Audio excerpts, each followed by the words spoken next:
Right. All right, everybody. Welcome to Project Civica's Thursday statewide team meeting. We are super glad that you are here. My name is Kim Hermans. I am the president and co-director of Project Civica. As I mentioned, we are a small but mighty group tonight. We have a fundraiser in Nassau County, so many of the regulars that attend this meeting are at that event, and I do know of a couple other events going on. So a busy night, and but we are glad you are here. We're going to focus on a little bit on model policy and election integrity tonight. And but before we do that, let me start with a quick prayer. So if everybody wants to take a moment to kind of just take a deep breath in and out and focus your attention on higher power, and let's just bow our heads. Thank you, Lord, for bringing us all here tonight. Thank you for the efforts of the team and the folks who are not here tonight, but busy at our fundraiser.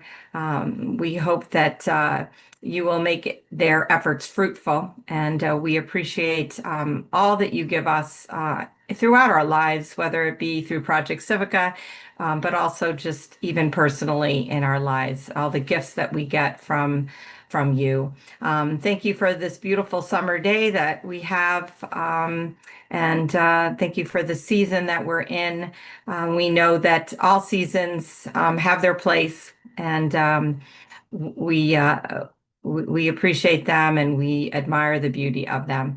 And thank you to the freedom that you give us and the liberty that you have brought to us in the United States, and help us be good stewards to that liberty and that freedom.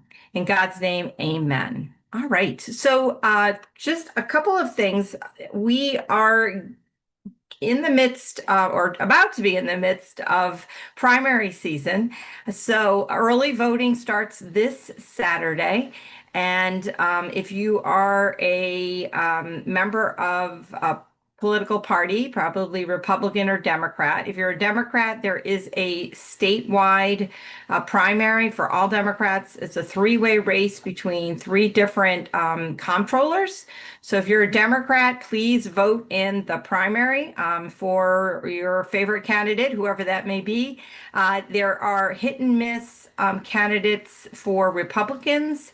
I believe there's actually some primaries for conservative and maybe working families. There's some other ones. So if you're not sure, double check with your local board of elections and encourage those around you to go vote. It is extremely important, and a lot of major decisions actually get decided in the primaries. So it's an important one. So I just want to bring that to your attention. We do have the ability to do some poll watching. So if you're interested in poll watching throughout New York State, and you want to test it out in the primary, which is when it's less busy, so it's easier to do than the general election, please let me know. You can put it in the chat, or you can email me at kim@projectcivica.org.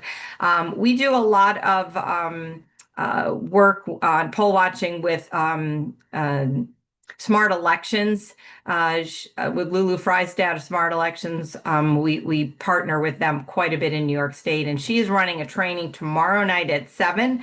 So if you're interested in poll watching, we can get you into that training, and you can learn about what to do. And you can do it during early voting and also on election day if you are not working the polls as a paid worker for the Board of Elections. And that's another thing we encourage people to do. Sign up to work in the election come this November. It is it's a long day, but it's one day out of the year or 2 days out of the year. Not so we can, get up real early for that and work a long day. And a lot of seniors do this.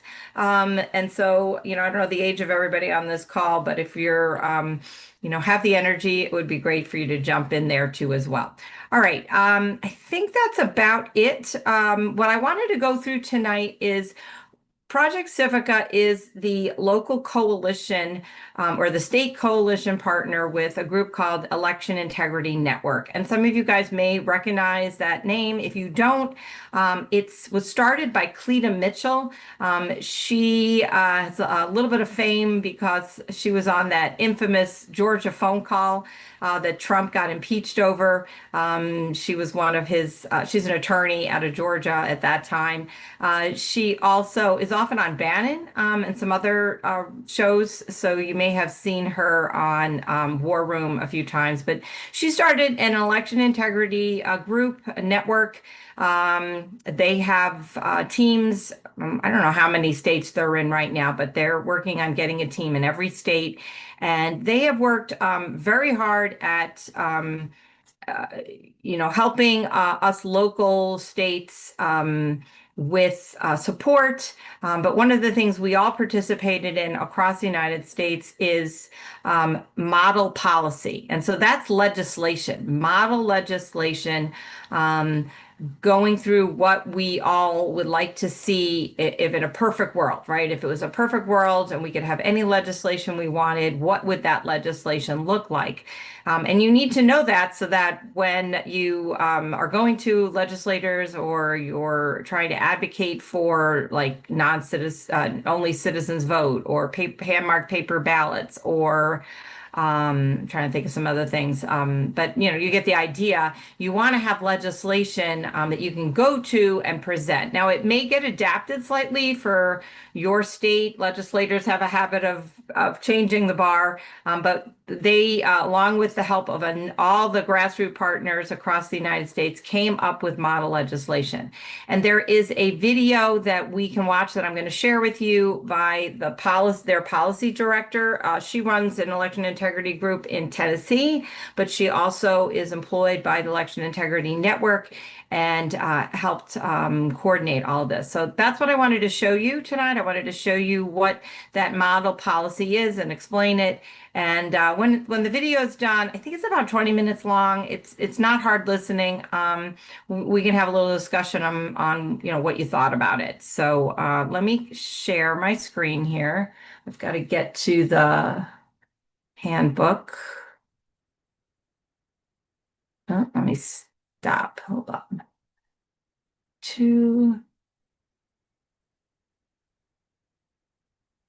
There it is.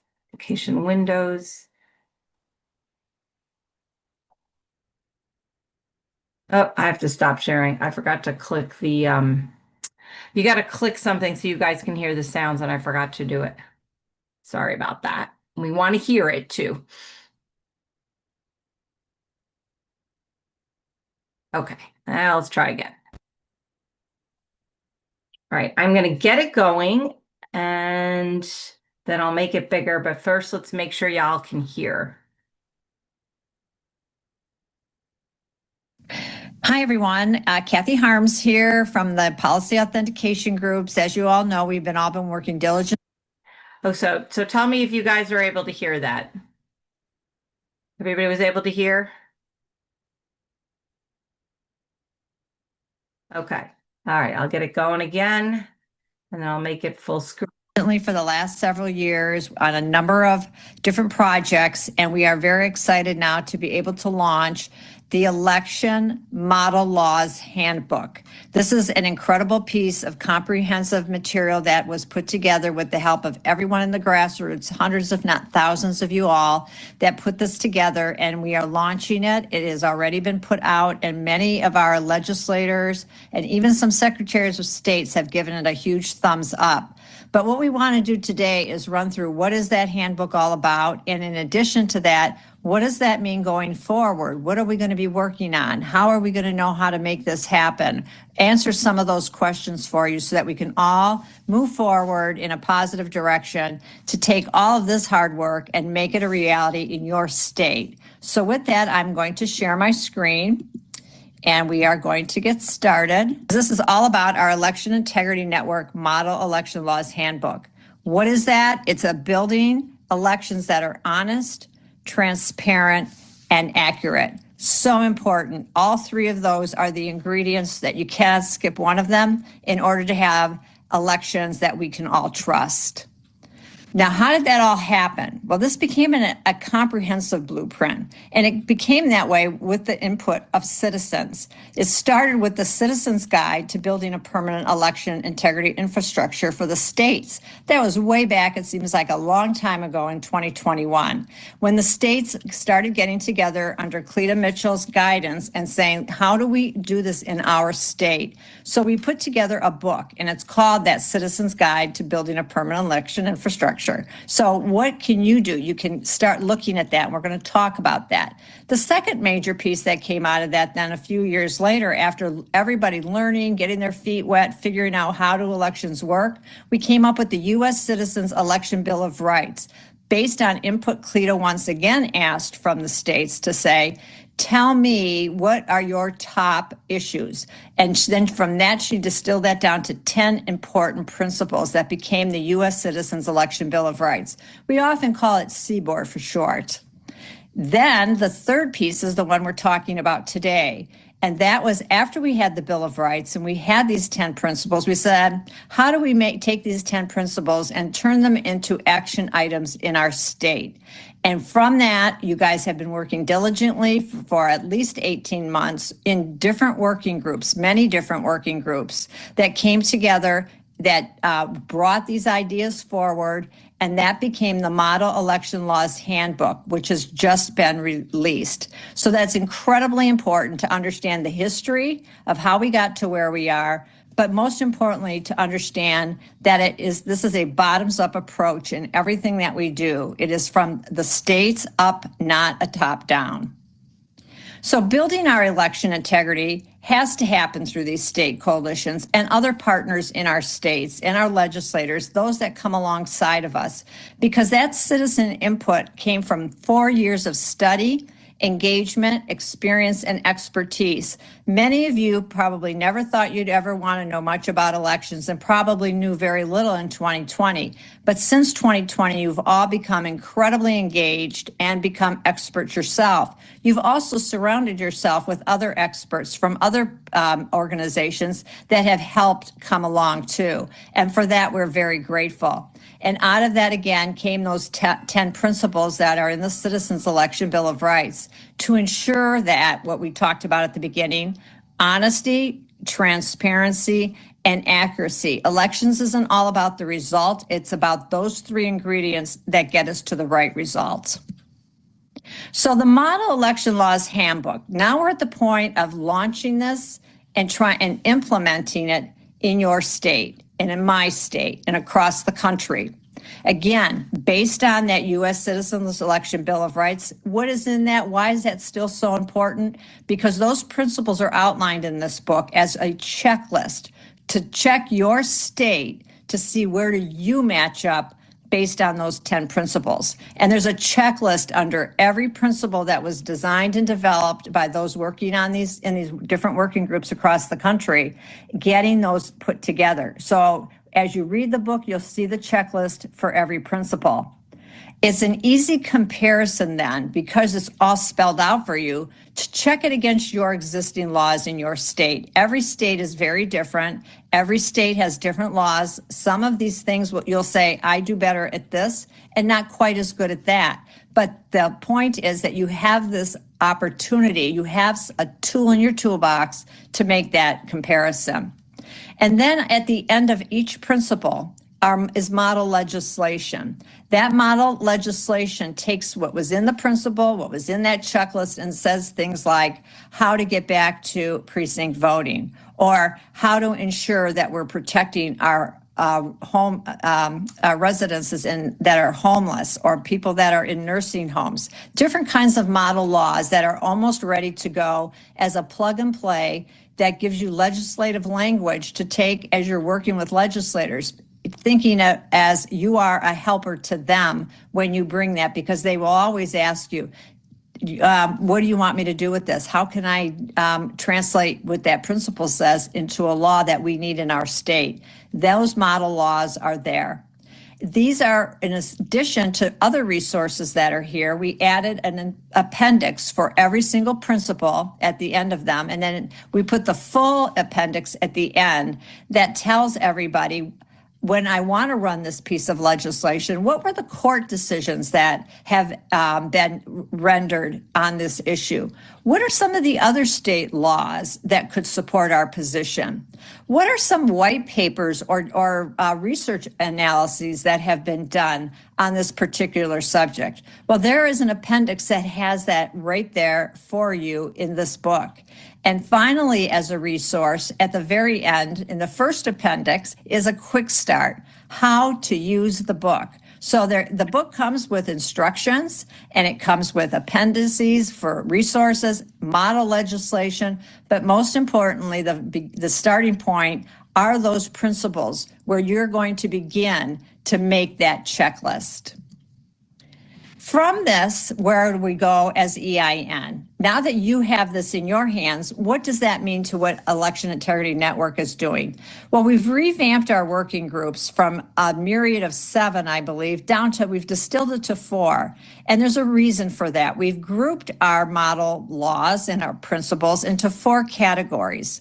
One is the authenticating the voter. If you don't have a voter that's been authenticated as an eligible voter, the entire system collapses at the very beginning. That includes people who worked on Only Citizens Vote, voter roll registration, list roll maintenance of voter rolls, UACAVA, and different other pieces such as resolutions for the census and things like that. So the voter is the most important piece. That's the person that casts the ballot, and everything starts with the voter.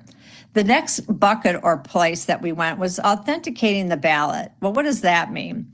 Well, the ballot, how the ballot is cast is part of an incredible process, and there are a lot of processes involved when it comes to the ballot. It includes when you vote. Is it election day or is it election season? Are we having early voting for 45 days, or what is the real recommendation in our book, which I can guarantee you is not 45 days? Precincts is where you vote. Are we voting all absentee by mail without an excuse, or are we voting in vote centers? Or are we voting in one of the most practical and secure places, the precinct? Then the ballot itself, what does it look like? How is it generated? In our technology group, we have a place that we'll cover in a little bit that talks to a prohibition on electronically generated ballots. We believe strongly in a secure hand-marked paper ballot so that we have a strong artifact. So when we get to the next working group, you can have good audits with good artifacts post-election. And then when do those ballots come back? As you know, there's the Watson case that is before the Supreme Court right now. And are we going to say that the cessation of an election happens on election day, that is it, or not? And many states, they have been accepting ballots after election day. So we cover all of that, all of those pieces in these 2 first working groups. Well, then we move on and we have another working group called Authenticate the Count.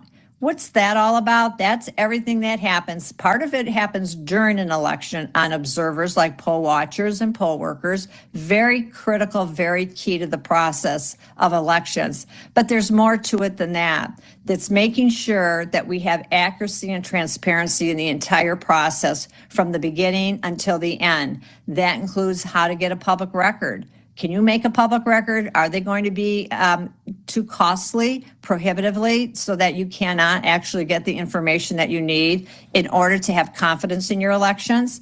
What about logic and accuracy testing? I told you that we're not going to be electronically generating ballots, but there is in technology a piece we left, and that was the scanner. And there's a reason for that. But the scanner has guardrails around that too, where it cannot be or have any capability to be wirelessly connected for remote access. So what we have then is the paper ballot, and then we have the preliminary count with our scanner, but then we have that double bookkeeping where we can actually hand count, because that takes us to the next place, and that is sound audits. We have developed standards, all of you people, it's not me, it's all the work of the grassroots to develop standards for audits that we intend to implement as best we can in every state.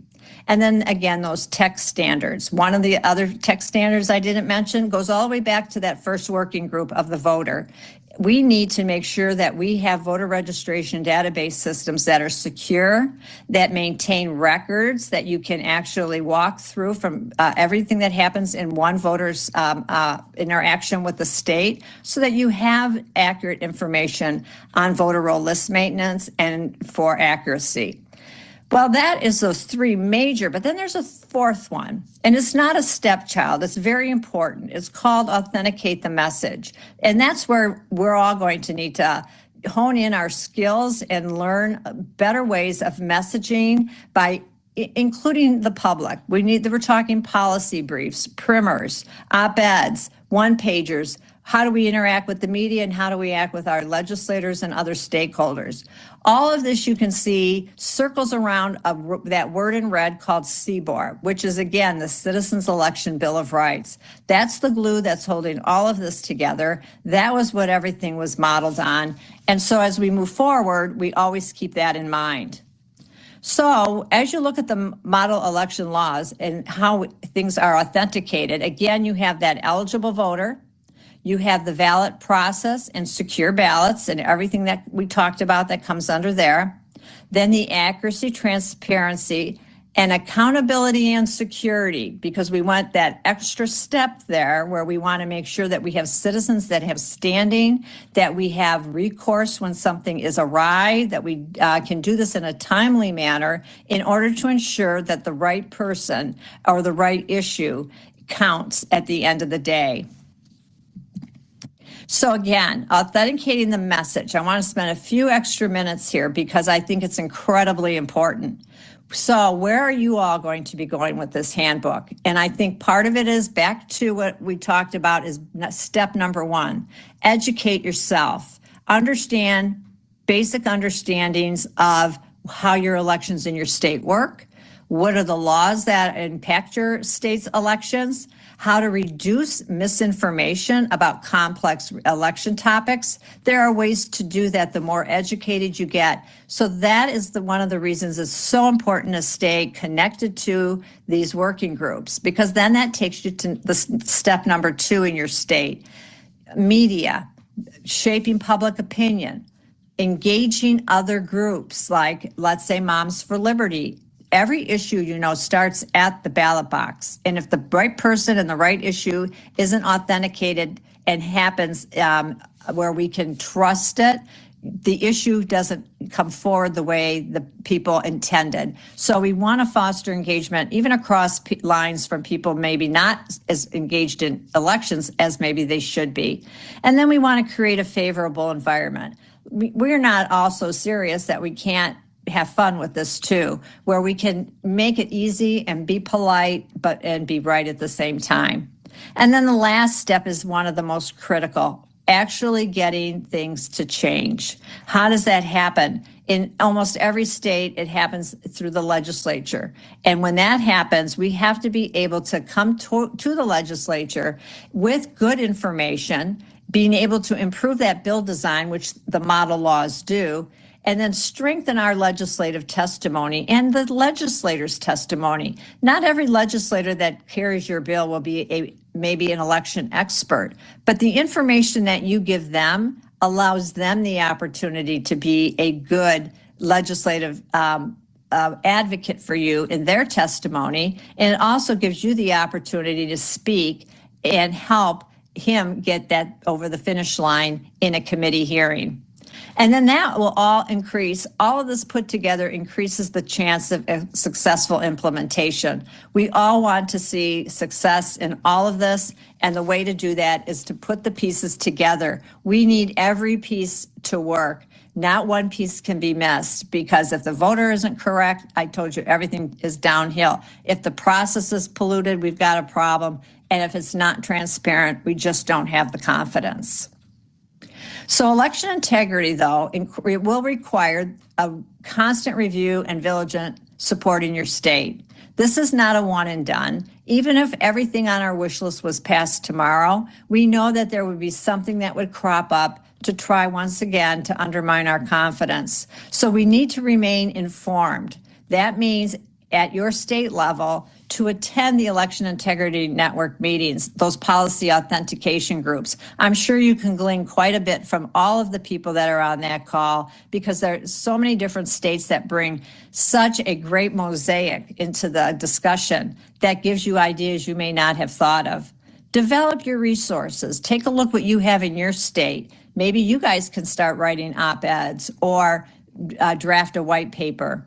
And inform your state coalition. If you're going to attend those meetings, make sure you carry it back to your coalition so that everybody has the opportunity to hear what you heard. Not everybody can be on every single call, but if the call that you chose is, let's say, the voter, you can definitely bring that information back to people who are maybe more interested and concerned about audits, because again, it puts the entire piece of the puzzle together.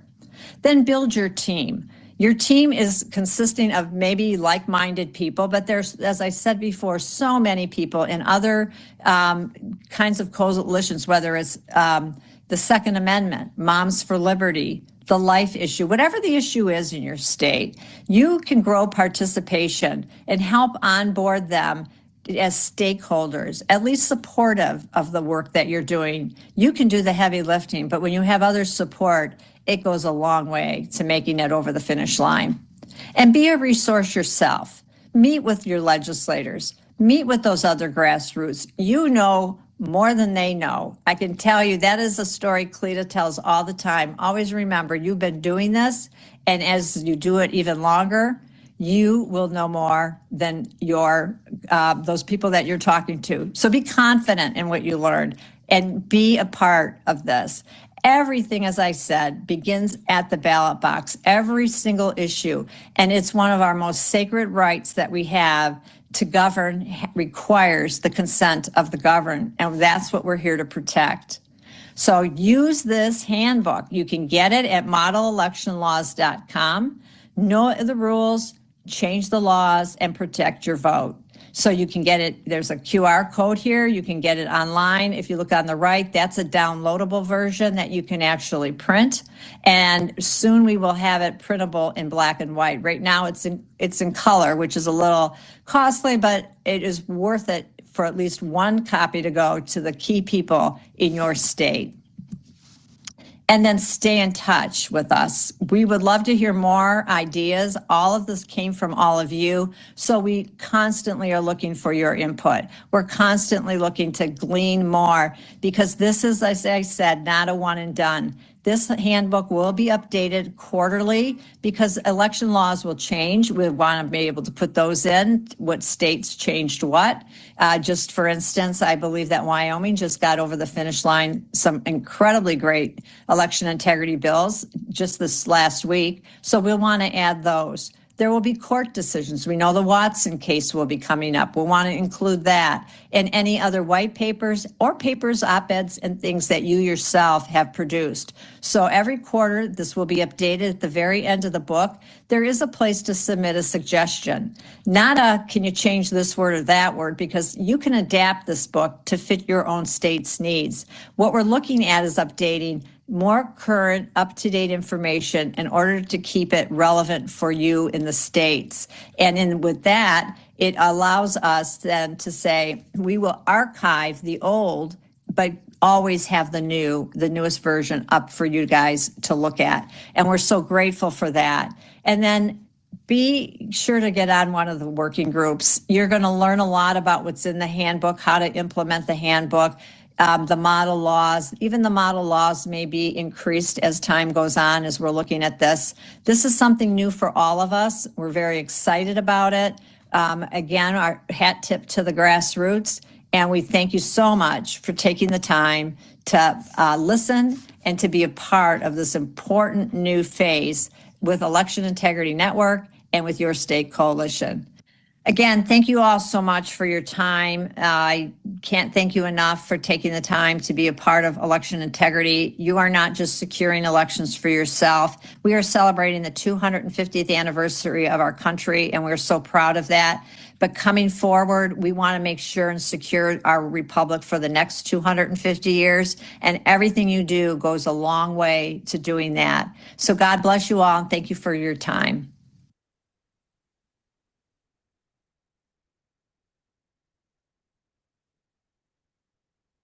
Let's see, did I get you back? Okay. Thoughts? What did everybody think? I'm gonna pull up the actual I gotta go to their website, the actual information.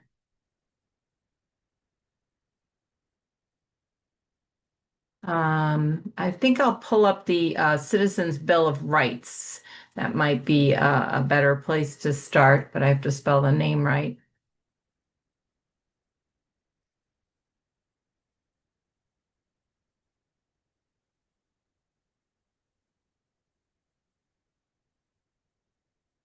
I don't remember if it was .org or .com. Well, we'll try .com. See what happens. I should have had this one pulled up ready to go. Nope, that's not it.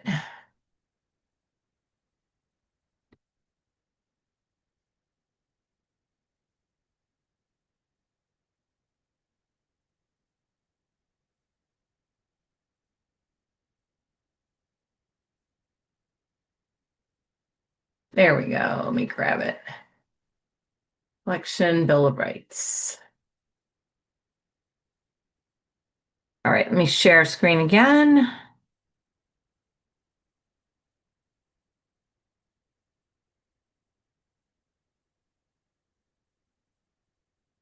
Can everybody see this?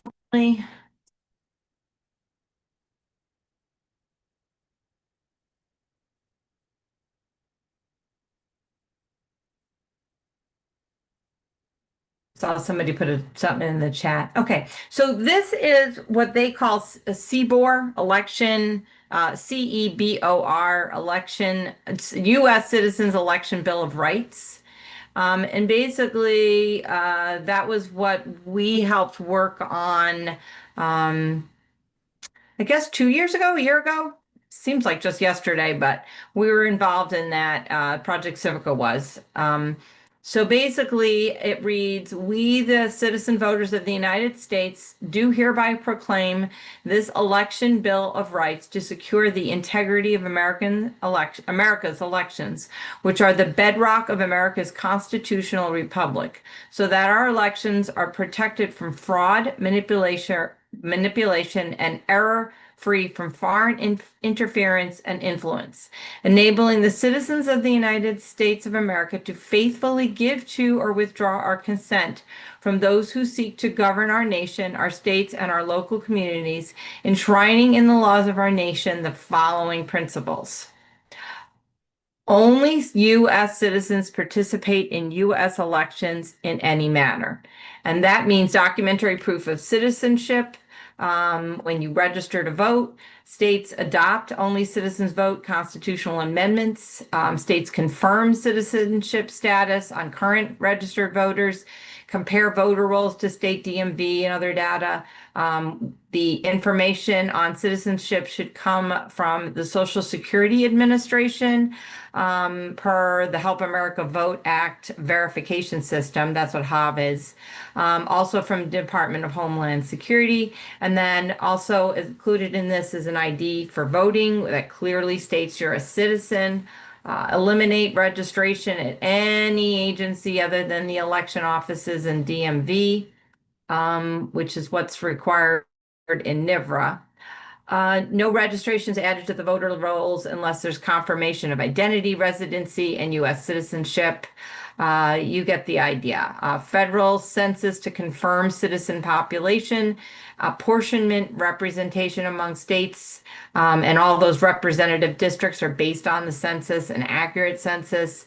Eliminate foreign money and issue campaigns and elections, and prohibit foreign ownership of voting equipment companies or other election-related systems. So that's all included in the first principle: only citizens participate in U.S. elections in any manner. The second principle is voter ID for all votes. Photo ID for all methods of voting. Permissible ID for voting can only be that type that confirms identity, residency, and U.S. citizenship. There needs to be additional verification for people voting by mail. And they've got some other things there. Let's see. Also, the idea of restoring election day, qualify absentee voters, and that you get the results on election night. Nothing like we're seeing right now in California, where here we are in what, 2 weeks after the election or a week after the election, and slowly your lead slips away because of mail-in ballots like California has. In-person voting on election day, limit in-person early voting to 7 days, vote in precinct polling places, and limit the size of precincts so everybody can vote on election day. Establish criteria for eligibility to vote absentee, require verification of identity of citizenship, identity and residency of voters through proper ID, eliminate same-day registration.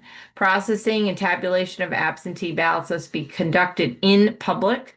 Absentee ballots received by close of polls on election day, no ballot curing or extended deadlines. And then absentee ballots verified in advance, but tabulated and reported on election night. Number 4, confirm citizenship, identity, and residency of all voters, rigorous voter roll maintenance.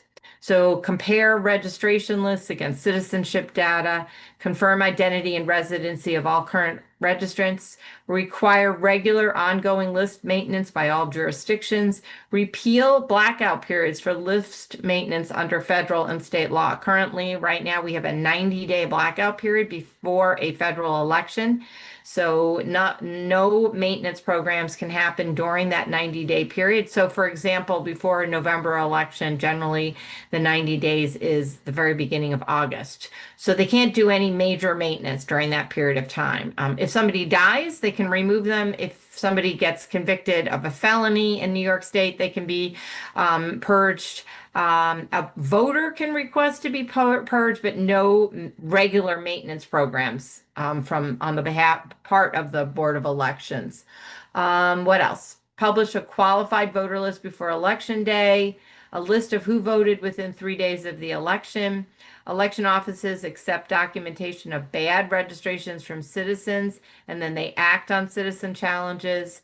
Institute procedures for United States Postal Service and DMV to notify election office of registrants moving.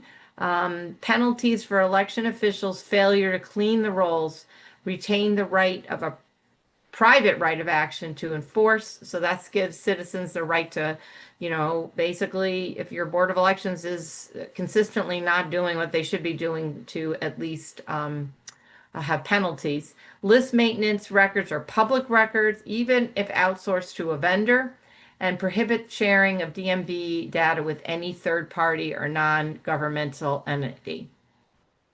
Principle number 5, replace all vulnerable, insecure voting technology. Only pre-printed, secure paper ballots hand marked. All right, so this is a big one. You want that voter, the record of what the voter intended to do. And that's a piece of paper that you can see. So eliminate touchscreens, ballot marking devices, QR codes read by machines. The ballot marking devices, the technology that's needed for disabled voters, that is, pre-approved and still allowable. Prohibit internal modems and all remote access capability on voting technology. Mandatory public pre-election testing on all machine technology used in elections, not vendor controlled. Right now, we have a lot of black boxes, and we have no idea what's inside these black boxes that count our votes. No foreign-owned voting equipment companies, no foreign-made voting equipment databases, parts, or software. Manual confirmation and backup for any technology processes, including tabulation, e-poll books.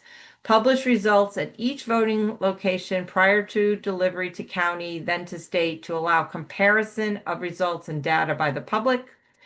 That would eliminate some of the problems that we see in multiple states, where you've got what the county reports, what the state is reporting, what the Secretary of State is reporting, and it's all different numbers. All voting technology built on open source hardware and software, eliminate proprietary code. That's a black box I'm talking about. Like, and you can't get at it because it's proprietary. You can't, they won't let you FOIL for it, freedom of information law for it. You can't get access to it. Make it open. Principle number 6, confirm accuracy of election results pre-certification, require post-election independent audits.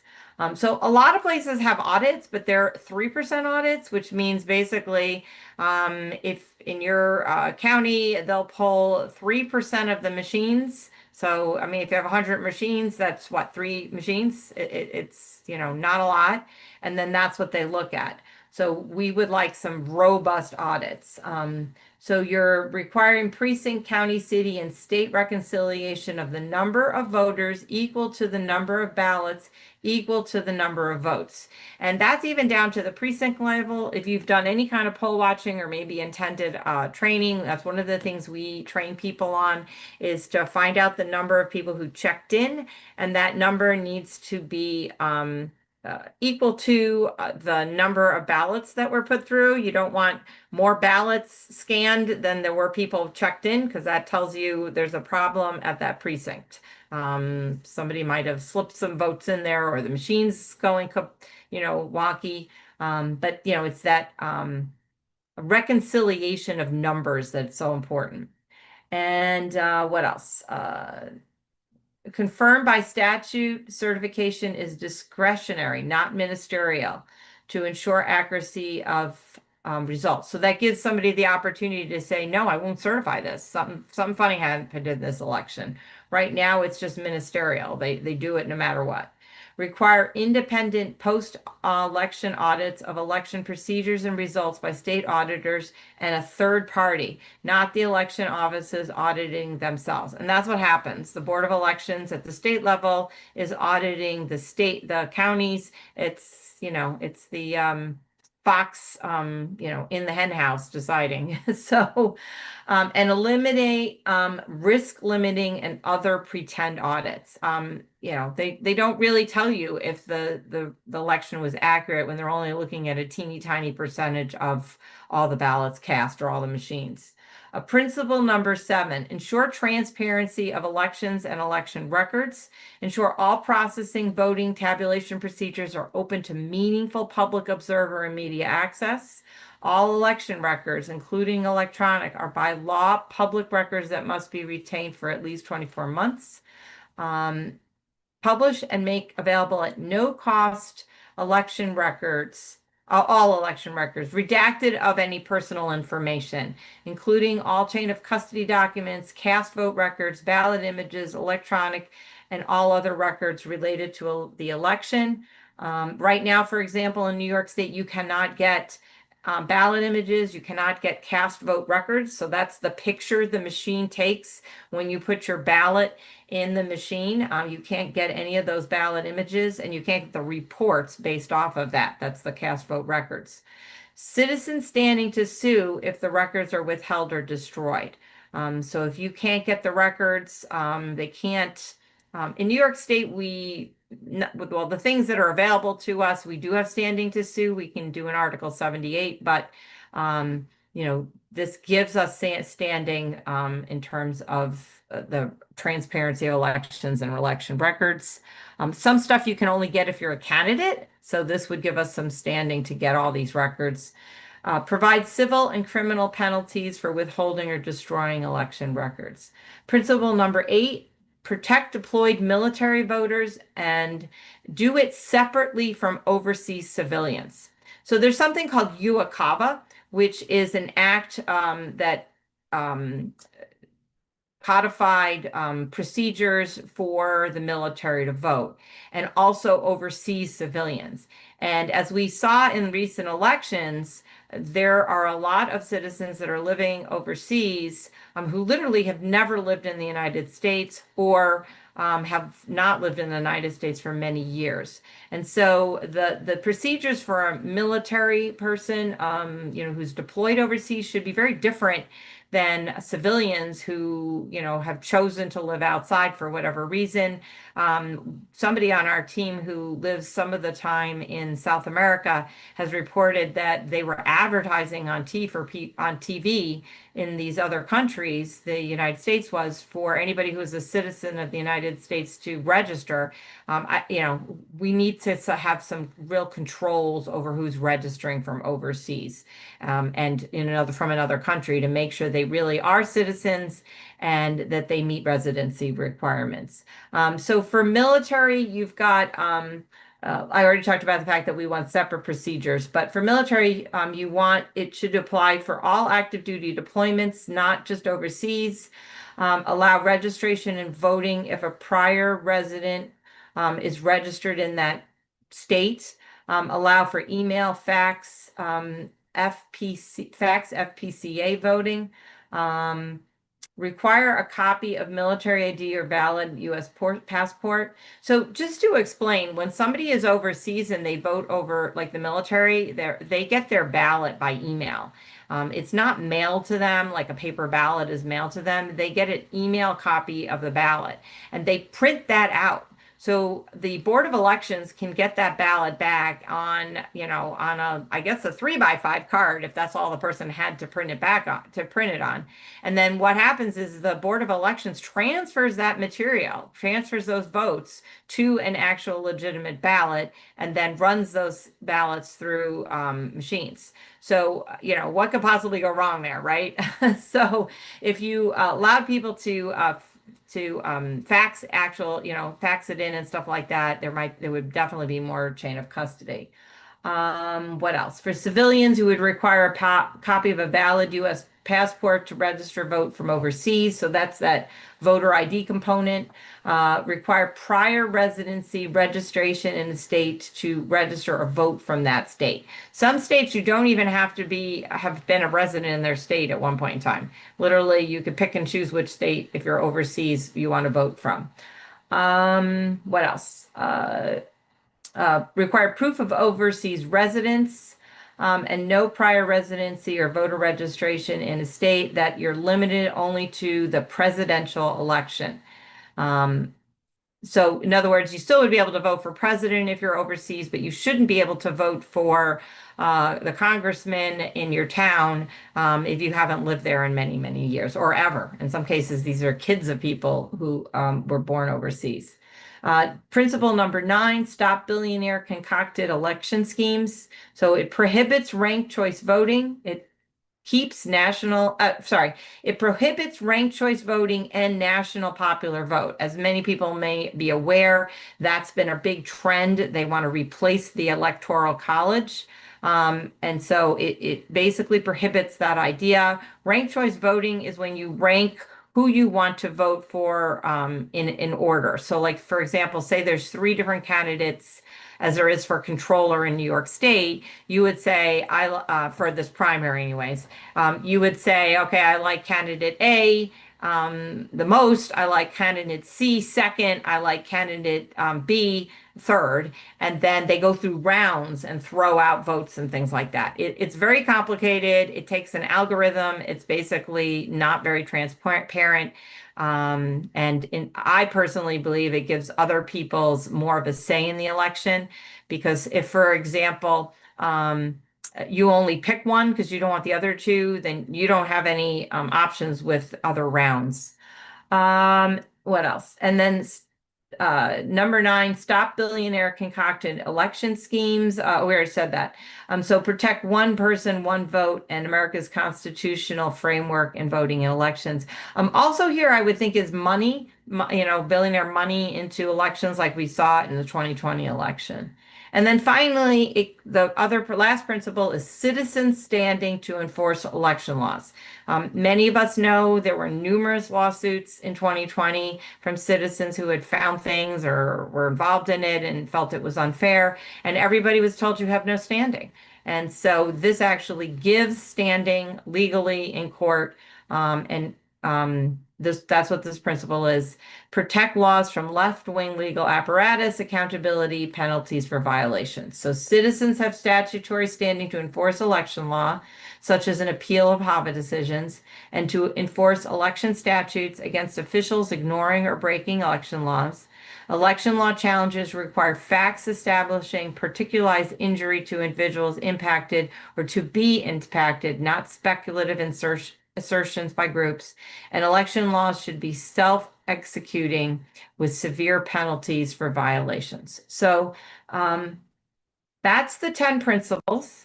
And basically, the model legislation is written to around all those points. We could look at it if people want to, but I think you get the idea from what I read. Basically, they're taking those ideas, the idea that, like, for example, prohibit ranked choice voting, and they write it up in a piece of legislation that you could then take and bring to your state and try to get it passed and through the legislature. So it was a couple of years worth of work to get to actually that handbook that we talked about in the beginning in that video. But that's kind of the ultimate goal. And so, there are a few things that I, don't necessarily agree with here and there. But for the most part, I think most of us probably feel that this is, these are pretty good ideas. Comments, thoughts? What did you think?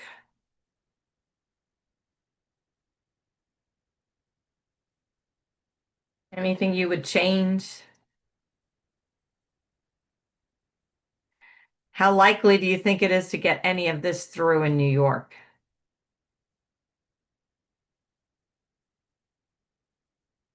Anybody want to jump in there? Are y'all there? I'm kind of talking to a bunch of boxes here. All right, no one's going to talk about it. All right, well, that's really all I have for tonight. I see some comments popping in here. Patricia Dawes says, yes, I think anything for a fair election is good. I don't know if New York is ready for this. It's interesting. There is a big section on the Democrat side that doesn't like is mistrustful of the like Express Vote Excel machine where you end up with a summary card and a QR code. They're for maybe different reasons, but they're mistrustful of them, and there is actually some bipartisan support to get through hand-marked paper ballots, which was one of the things that we focused on with Viva New York this year. The idea of things like cast vote records being public, there's actually bills in the legislature for that in both the House and the Senate this past year. They didn't pass, but there is some support for some of these principles. So while people think there's, no way we're going to get any of this through New York State, it'll be a challenge, but I've been pleasantly surprised about the level of support for some of it, not all of it. So what we've done at Project Civica is we've taken, because we are in a basically a blue Democrat-controlled state, we focused on the things where we thought we might have a chance of getting it through and used existing legislation that the Democrats have put forth to try to get that. So hand-marked paper ballots is one. There's actually a decent bill up there about technology and security and technology. Basically, a lot of the local boards of elections, counties, they don't have the money for upgrades and things like that. So we don't allot some money for that. So it's not necessarily hopeless in New York. It is a challenge. The biggest problem we have is there's no time. I mean, they take so long to get the budget passed, as what was it, delayed 6 weeks this year, this time around. They only have a week, 2 weeks to get a whole bunch of legislation through. And so a lot of stuff doesn't get through. They pick, basically the most important stuff to them to put it through, but it definitely leads some stuff that, both sides would like to get through by the wayside. So that's one of the problems in New York that we have. And Yeah, I think that's about it. Anybody have any thoughts or comments or anything they want to bring out at this point in time? Well, thank you very much for being here. I'm sorry that we didn't have a good half of the team, but like I said, they were on a fundraiser. Uh, Pay attention to the information coming out in our newsletter. The New York legislative session is now closed, so there won't be too much about New York State legislation, but federally, there's still opportunities for some legislation to get through. We are still focused on the Save America Act. It's not dead. I know everybody thinks it's dead, but Trump keeps on mentioning it. Um, uh, the Senator Lee is pushing it, and they're still trying to figure out a way to get it through. They're trying to attach it to federal legislation right now, so we'll see what happens. So just pay attention to those newsletters. There may be a call to action where we need everybody to get on the horn and make phone calls to a congressman, or not a congressman probably, but more of a senator. Even if it's not a New York State senator, we can help with those phone calls. We can make the phone calls to like Leader Thune or Mike Johnson, some of the leadership, and maybe there's a particular senator that needs to hear from us. So pay attention to that this summer, and we will be jumping down. I'm not exactly sure when, but probably in the next week or two, we're going to jump down to more of an every other week schedule for these meetings for the summer. I think last year we did 2 in July and 2 in August. We'll probably do that again because it gets, everybody's busy in the summer and we want to enjoy the nice weather. So thank you very much for being here, and good night, everybody. Have a good evening. Thank you.